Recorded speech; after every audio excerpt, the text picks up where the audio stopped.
Don't speak too soon. We don't need you. You've got many, many years ahead of you. So we'll put that out into the far, far future.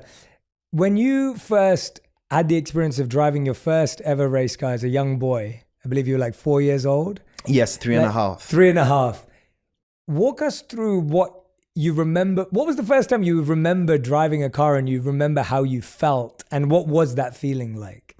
Well, first of all, I started by total coincidence. I was a kid, 3.5 years old. I didn't want to go to school that day.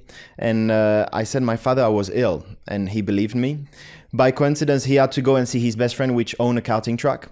So I got in the car with him, went there, and then I was seeing the karting going around the track, and I was asking, can I try? But obviously at 3.5 years old, there are not really any karts made for a 3.5 years old kid.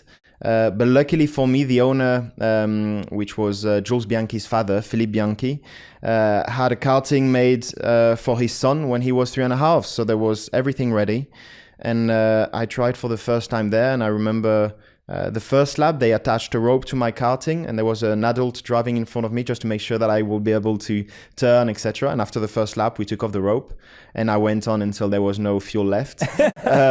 So it was an amazing feeling. Straight away, I enjoyed the feeling of being in control of a karting at such a young age. Was something very, very amazing to experience. And I love the adrenaline that it gave me. So it was definitely a very special moment.